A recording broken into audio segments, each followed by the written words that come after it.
Pedestrians crowd the rainy streets of White Rock, Colorado.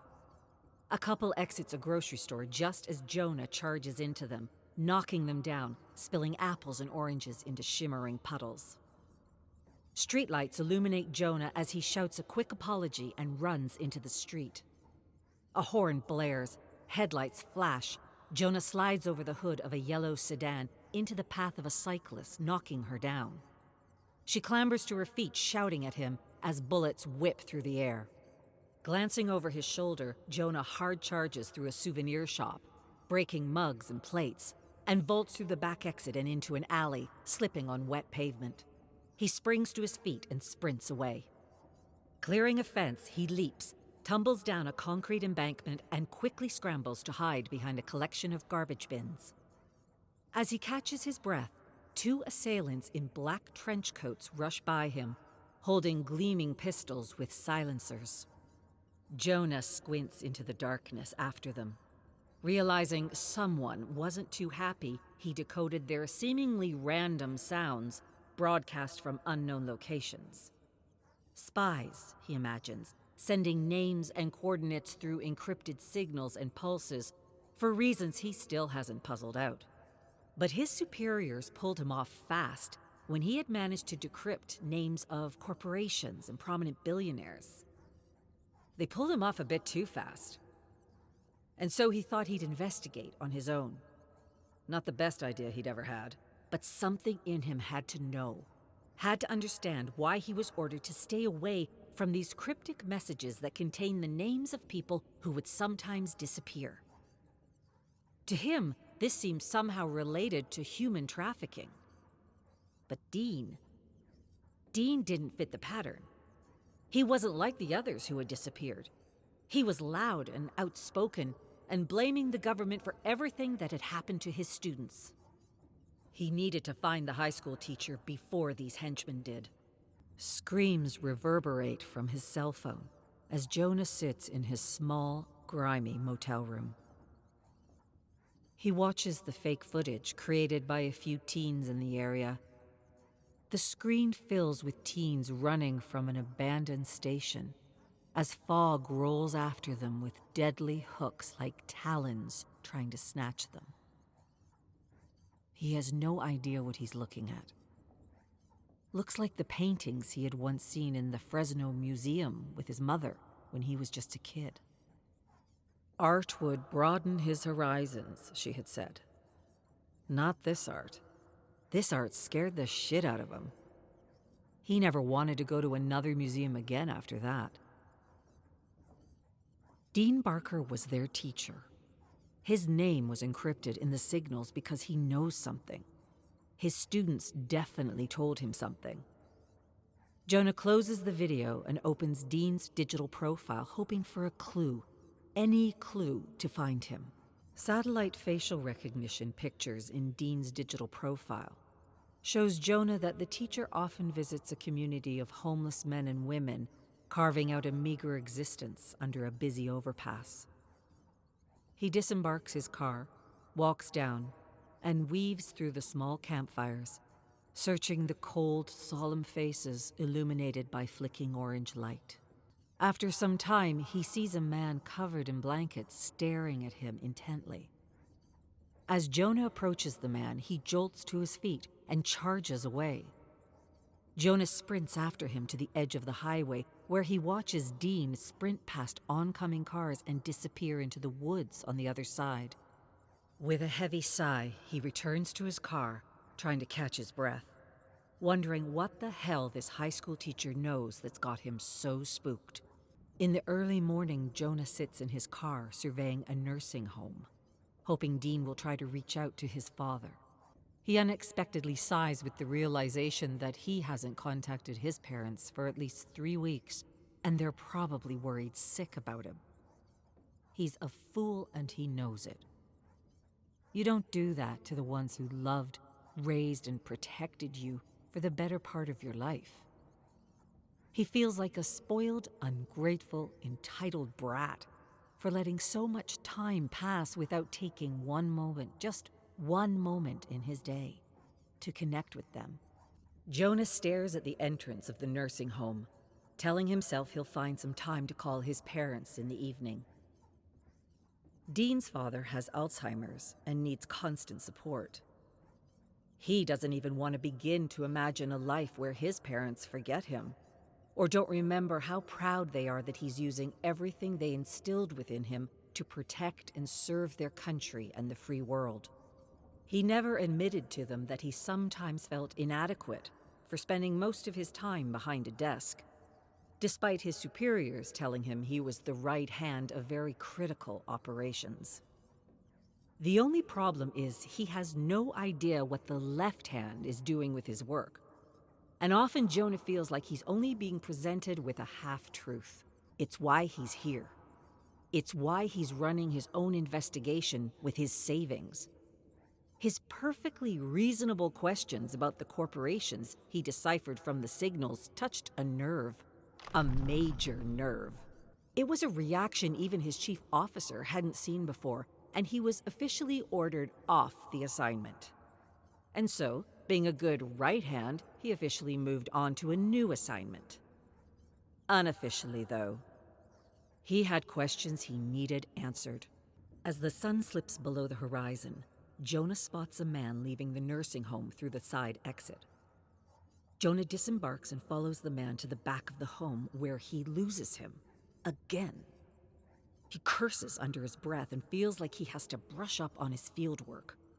He needs to spend a little more time running investigations than sitting behind a desk, crunching numbers, searching for patterns, and talking baseball. With a sigh, he strides back to his car, tries to open the door, then realizes it's locked. He activates the remote in his pocket, opens the door, hops in, and starts the car. For a moment, he leans against the steering wheel as he stares at the entrance of the nursing home, frustrated with himself. He prepares to shift gears into reverse when the passenger door suddenly thrusts open and he finds himself staring at the barrel of a gun.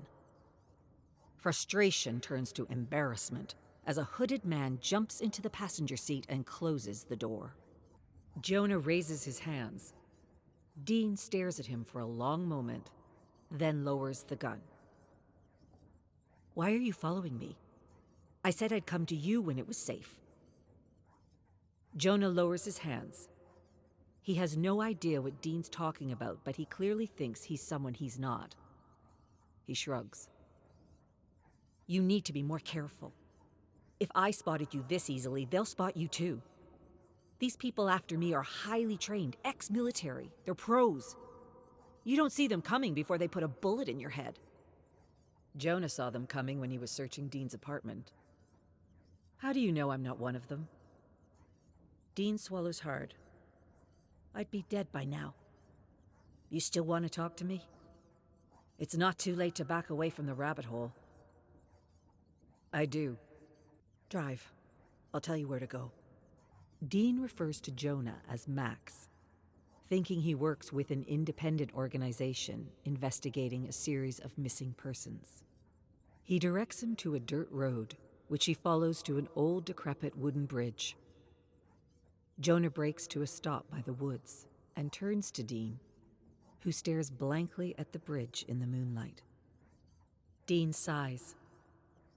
"My father and I used to fish in the river under that bridge. We had some good times." "What do you know about me, Max?" Jonah turns his gaze from him. "You were a high school teacher. You quit last year after the junkyard tragedy." "That was no tragedy. I knew those kids. They didn't bad trip and kill each other. They did a lot of stupid things, but they didn't do that." Jonah nods attentively. "At first, I thought spooks set them up, but then I realized it was much bigger than that. Aren't you going to take notes?" Jonah taps his temple with a finger. "I'll remember." "Right. Well, Johnny and the others picked up signals from the old abandoned station in the mountains. Weird frequencies and vibrations. And they went up to see what was going on. And when they reached the station, they filmed a bunch of maniacs in robes conducting some ancient ritual while impaling some drugged man who had no idea what was going on. Jonah raises his eyebrows skeptically. That was fake footage, a prank to go viral. Dean shakes his head solemnly. I wish it were. They'd still be alive if it were. Mockingbirds embedded in the media told 10 lies to hide one truth. Then they discredited and eliminated the source.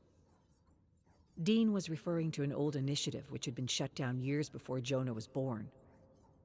Jonah sighed skeptically and would have normally dismissed this man as a conspiracy junkie, except for the fact that his name was important enough to encrypt in a series of signals. Before they were eliminated, they went up to the station again and got more footage before those bastards destroyed the bridge to get up there. I released some of that footage, and they responded. 10 lies to hide one truth. And somehow I must have left a digital trail. Dean shakes his head and stares blankly out of the windshield. The rabbit hole goes deep on this one. Real deep. Our institutions have been compromised by a few idiots trying to bring a very dark thing into our world. Jonah nods thoughtfully, just as a bullet punches into the rear of the car. Without hesitation, Dean vaults out into the high grass and charges through the woods. Jonah jumps out after him. Jonah moves stealthily through the shadows with his gun at the ready. He counted 2 assailants pursuing them, and he figures they're the same 2 who confronted him at Dean's apartment. Seems like a lot of heat for a conspiracy junkie peddling fake footage of ancient cults and deadly rituals. Quickly, he ducks in the underbrush and listens to steady footfalls growing louder and louder. He waits patiently for his pursuers. One runs past him. He lunges and knocks him unconscious with the butt of his revolver. He then slinks in the shadows and waits for the other. An instant later, he sees him rushing toward him. Just as he passes, he thrusts out his arm and clotheslines him. Then he quickly follows through with a pounding fist in the head. Straightening up, he calls out for Dean, and activating the light on his phone, proceeds to search for him. Jonah pulls up to the junkyard, hoping Dean has the same instinct. He disembarks, climbs over a chain-link fence, and surveys the area. Doesn't make sense. Something doesn't add up. His instinct tells him there are other possibilities. He takes a moment to clear his mind. Then he visualizes the teens arguing about what they should do next and where they should hide the evidence they've collected on this ancient cult. Johnny grabs an envelope and disappears amongst the piled cars. Jonah peers at the cars and wonders if there's something hidden in the yard. Something the police may have overlooked. He figures he's got some time to kill before Dean shows up, if someone didn't get to him already. 10 lies to hide one truth. It's certainly possible. And it certainly sounds like something the agency would have done in its formative years, when mandates were hazy and departments were run by psychopaths like Stomper and Carter. All those secret departments and experiments that had destroyed so many lives had been officially shut down. But unofficially, he could not say for certain. Unofficially, the programs could have moved to other branches of the government, or they could have been rebranded within the manifold compartments of the agency. He couldn't know, not for certain. With a sigh, Jonah gives up his futile search for something that would corroborate the teacher's story. He jumps on the hood of a gutted truck, lying on his back, staring at the stars with a terrible feeling rising from the pit of his stomach. He's never going to see the teacher again. Nor will anyone else. The teacher's gone. He'd never know the truth unless he bought some equipment and climbed up to the station to see for himself. Part of him wants to go home and just forget this whole ordeal. Another part of him wants to know. Needs to know. Needs to understand why he was pulled off the assignment so abruptly. The left hand didn't realize what the right hand was doing and panicked. That panic had caused a strange feeling inside of him. That very same feeling was there again. As when buried rumors of the agency creating and funding rebels to destabilize regions and sell weapons to governments began to resurface. The mere thought makes him want to quit and join his father on the farm. But he's never quit a thing in his life. And he can't help but see how perfectly positioned he is to weed the garden from within. Perhaps even kill a few snakes while he's at it. Seems to him quitting would only allow the weeds to grow and the snakes to reign. He couldn't allow that. And he certainly couldn't turn his back on his country, even if it meant living a double life. It's what he was doing anyway. The more he thought about it, the more he realized he was in for the climb of his life. Perhaps even the fight of his life.